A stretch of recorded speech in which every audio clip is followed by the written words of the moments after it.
this presentation I wanted to kind of do some show and tell, and just be able to talk a little bit about the game that I created and kind of the process of going through it. Right here you can see in the beginning of the presentation some footage of the actual FPS Creator, which is the software that I use. Really the first step when I decided I wanted to make a game for my project was trying to decide what kind of software I was going to use. I had all sorts of ideas. First thought I would try Realm Creator, or Realmcraft I think it's called, to make a sort of massive multiplayer type game, and do it, from the ground up. Afterwards, I got this idea that I could make a game that was kind of a maze, and it would teach Spanish. So when I decided on that, I had some thoughts, maybe use the Unreal Engine. Then I got this really cool idea that I could do like a Portal mod, kind of make a really challenging maze that way, with the extra dimension of having the portals. But in the end I opted for this program. Really, in thinking about my motivation, I wanted something that I could actually come up with some sort of tangible experience. I'm a middle school Spanish teacher, and I thought, what way could I build a game or create at least the idea to get started, and then introduce this maybe to my students and see if they got excited about it. So I decided to just go for it, and finally decided on this FPS game creator, because it seemed like within the scope of the project I could get everything done. My ideas changed immensely throughout the process. In thinking of my model, I wanted to keep my game model fairly simple, and just have as few parts as I possibly could. Knew that my game would involve a learner.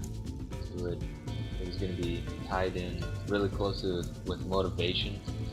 That there would be some sort of motivation to do certain things in the game, or just the game itself would be fun enough.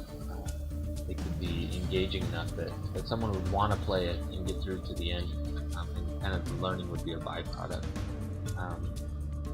And then also, I knew that there had to be some kind of problem or simulation of a real-world problem that would, help to give a storyline, some conflict, and then ultimately resolution to that conflict. I decided to go the route of a maze-type game where the player would be stuck inside a castle. I guess the storyline is that you're in a tour group that you get separated from your tour group, and you're wandering around, and you end up in the basement, kind of the catacombs of this old museum, which is actually a castle in Spain. The only thing you have at your disposal is this viewing room. You can see some things there, and kind of get some instructions, and the instructions would ultimately guide you through this maze. Let's see, I'm gonna cut here really quick to a scene of that video within the game itself. Voiceover done by my lovely wife Melinda. There are some very important instructions that you need in order to escape from this castle, and this is the only place you can find all the information that you need. Let me start by telling you a little bit about the colors in Spanish. This castle has been updated over the years, and one of the things that has been done was to paint different colors on the doors to ensure that only those with correct knowledge could escape. For starters, I'll give you a list of the colors in Spanish. Remember that you can view this information at any time simply by entering the viewing room. Rojo, verde, azul, amarillo, morado, café, blanco, negro, rosita.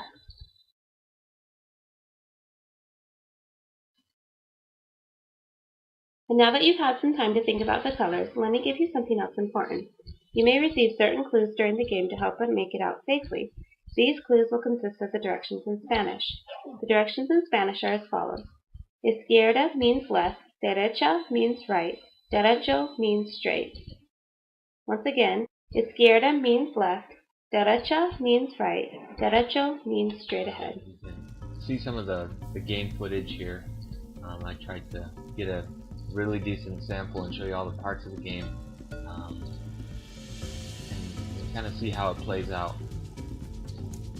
I especially like the maze near the end, where it gives you, as you're playing through the maze, it gives you prompts that pop up on your screen and are also spoken to you, so you can test out the things you learned in the viewing room to make sure you actually understand the directions in Spanish. You can either take the right direction and live, or take the wrong direction and die. And it's interesting because even myself, I started playing and found myself wanting to try and go through it really fast. But even speaking Spanish, it is possible for me to make mistakes and be going so fast that I accidentally turn around a corner the wrong way and end up dying. Anyway, there you have it. To really get the full effect, you're going to need to download it. It's kind of a big file, but you should be able to download it and play through the game and get the full media effect with all the sound and video that's going on.